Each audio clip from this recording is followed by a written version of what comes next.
Hey, what's up, everybody? So this episode, we wanted to give our thoughts on recent events and everything that's been going on. If you haven't heard by now, if you're living under a rock somewhere, there was a man named George Floyd who was maliciously murdered and killed by a white police officer, and had three accomplices, people that were kneeling on him, other officers, and he was kneeling on his neck to the point where he could not breathe, suffocated, and ultimately died. And he happened to be black. So we wanted to give our thoughts on that, give our thoughts on, the riots and the protesting and just everything in general that has led up to this point where we have to deal with racism in this country. What did you feel about when you watched the video? Well, I think I felt what, well, I can't even say most of America, but I felt like, we were witnessing a murder before our eyes, and such a disregard for human life. Yeah. And just for human beings. And then I guess also just how people just don't love the basic things about each other, just being a human, just having respect, and I was angry. I still get angry when I think about it, but it's not anything new, unfortunately. And it's not anything new. Yeah, I think that to me is like, so it blows my mind how it's not like, it's almost expected, that something like, you're not shocked to hear that nowadays. And that's, I feel why we as black people are, revolting the way that we are right now, because like, enough is enough. We don't, we want change. I heard somebody talking about, well, let's get back to healing. Let's get back to, healing. And that's great. We definitely need to heal. We definitely need to come back as a people, as a human race. I'm an advocate for healing. Right. No, we definitely need to heal. But before, I heard TD Jakes talking today, actually. I heard him talking about healing is what we need. But right now, what we need is change before we can heal. Because he said, put it this way, that, if you're operating on somebody and you stop in mid-procedure and you tell them just to start healing while they're bleeding out. Right. That's like the pre-op. Right. And like that's not going to work. Like if we work on just being okay now, then the same things are going to happen over and over again. What we need right now is change. Right. It needs to not be okay. We need to sit in that space where it's not okay. 100%. 100%. We need to be angry. We have right to be angry. We have a right to be upset and frustrated and tired. You've been hearing a lot of "I'm tired." We have a right to feel that way, because it's been way too long that there has been corrupt people operating like this, and them just getting away with it, getting away scot-free. And it's not to say that all, police officers, all white people are like that. That's not, that's not what we should be saying. What we should be saying is that there are some bad weeds. There are a lot of bad weeds in this thing, and they need to be plucked out. And that there's a system in place that promotes and allows this type of violence or killings to happen to certain races. Yeah. And so I think that cannot be overlooked. Yeah, I mean, think about like all of the history that we're taught when we're kids. You know what I mean? How much stuff is left out? How much stuff is manipulated and changed to make early development of society look better? You know what I mean? How we found, not even us, but how America was founded. Right, was founded. It was stolen from a group of people that already inhabited that land. Yeah. We were stolen from our land and brought here against our will to help build this land. Like, there's so many things that are left out of this history that is being taught to these kids. So I think, I think number one, us, especially as Black people, we need to educate ourselves, myself included. We need to educate ourselves on, the truth behind certain things and the stuff that they don't teach you. And really look into, the systemic racism that has been put in place that, has brought us to this moment we're at right now. I was having a conversation with my brother, and he was talking about like some of his Caucasian friends, or co-workers, I should say, and how they always have these like debates or conversations, Democrat, Republican, and the stereotypes that are placed, and how one person was saying that his grandfather, his Caucasian person, his grandfather worked hard and he did this, and why don't African Americans work hard and do X, Y, and Z? And I was just like, wait a minute, let's go back. Like, first of all, you can't categorize all African Americans, right? Like, all Black people, right? But let's go back to the root of that. Let's go back to the opportunities that your great grandfather had. Where is our great grandfather? Like, were they lynched? Were they, do we know them?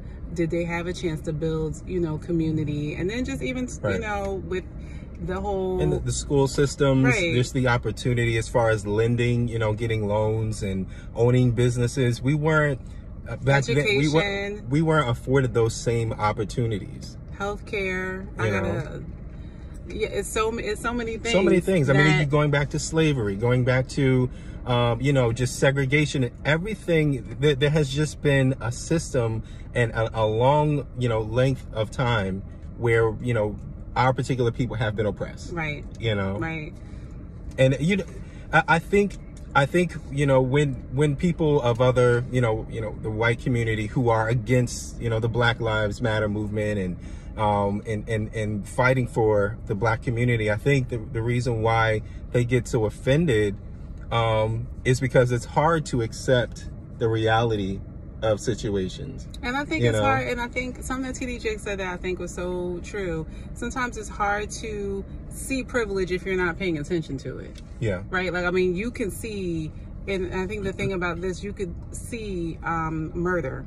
Yeah. Right? Like, you can see that, but like, if you're living in privilege, you may not be able to necessarily just get over it. Oh, we're not all like that, so just be okay with it. Right. But because you're like, so say if I'm the CEO of the company, there are certain privileges I'm going to have as a CEO. I may not recognize that those privileges are happening to me.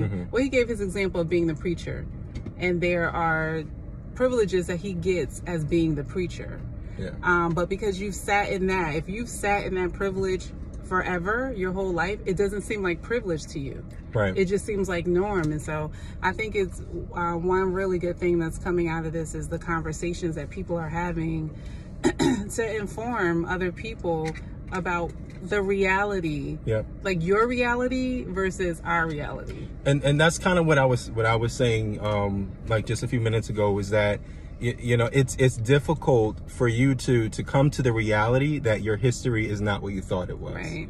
That your, the people in your particular, I guess, race, if you want to say, what you grew up knowing, it wasn't the case. Right. That there is some dark history there. You know what I mean? That's hard to deal with. That's hard to accept that, my group of people may not have handled things right. And that it goes beyond actual slavery. Yeah. Right? You know what I mean? Like, that to deal with the fact that, no, these systems have intentionally been set up to keep, because really, in the Constitution, they didn't consider us human. Yeah, we were only a percentage of humans. So even in their laws and even in their planning and all this other kind of stuff, they did not take us into consideration as full people, and that is a problem. You got some people saying, oh well, they need to fix the system is broken. The system is broken, and the system was messed up. No, that's the way it was built. It was built intended to put us in a certain class, in a certain group of people. Like, they did exactly what they meant to do. The system was built the way they intended it. It needs to be changed. Even the discrimination that happens with your name. Yeah. Like when you're applying for jobs and you're applying for something, so like... My name is originally from Swahili.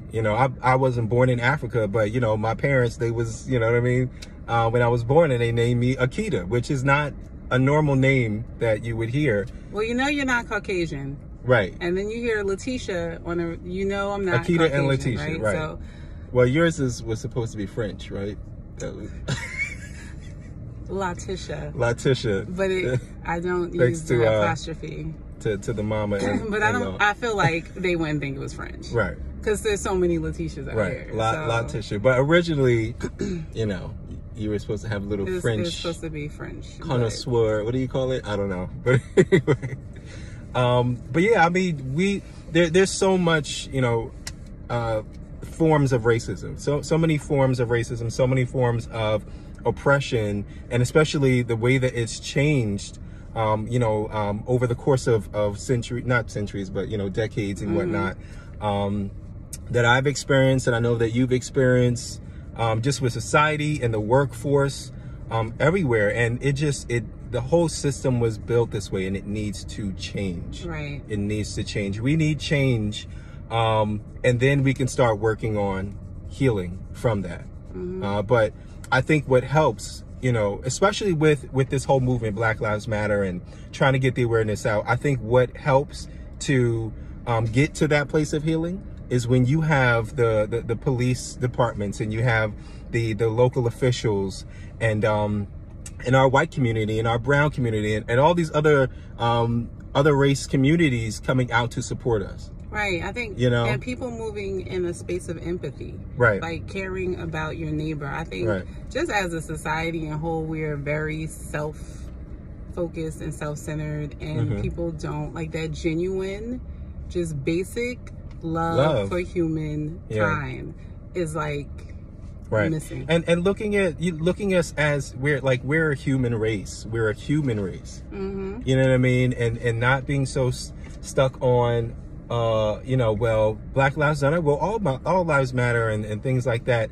Like, you know, all lives matter. Yes, we get that. But if one group of people are not being treated the same, then clearly those lives don't matter as much as all of the other lives. Right. So we're just asking, you know, to consider the fact that we need support in this moment. We need empathy, you know, and we need you to take a stand with us so that we can all be lifted up and be held, you know, equally on this earth. You know, I think when we get to that place, then we just want to know, hey, you're with us.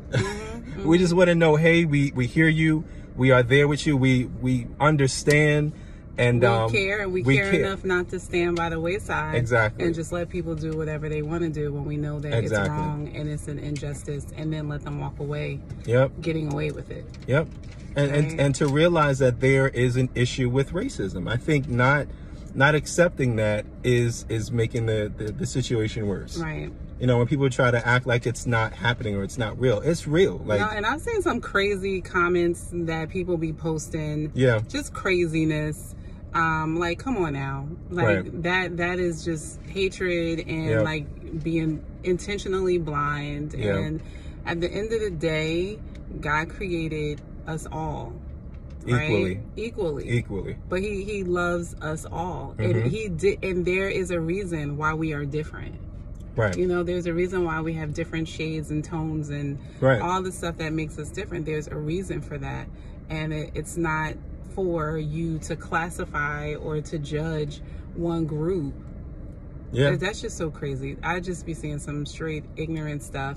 And I think, so, I mean, I guess real quickly, I guess we could talk about that. Like, how do you deal with, because the climate is so heavy, and then you see like negative comments and like, I mean, this just disgusting comments that I've seen.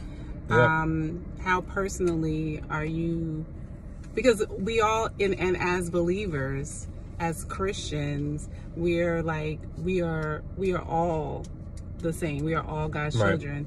And so how do you stay in a place of peace? Because you can be upset and moving for change and you know, knowing your position and standing on your position, but I still like to have a level of peace, you know, in my life. So what, I guess, I'm asking. I think number one, you have to, like you said, you got to be clear on what us, I can say for as Christians, like what we're commanded to do, and that is to love, right? But the Bible also says that you can be angry, but sin not. I mean, Jesus was turning tables. I'm saying he flipped. He said, "What?" You know what I'm saying? But I think people, they get distracted, and I think that's one of the things, or the keys, is that don't get distracted.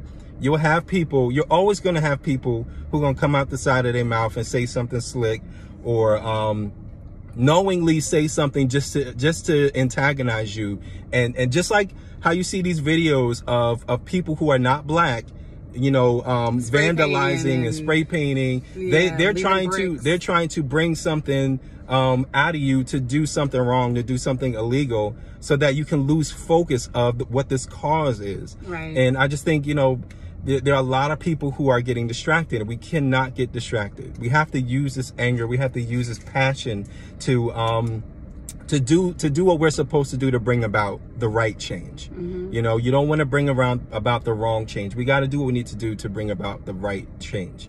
And I just think if we stay focused and realize that there are going to be people who are not, you know, they're just not, they're not cognizant. They don't have the right mindset.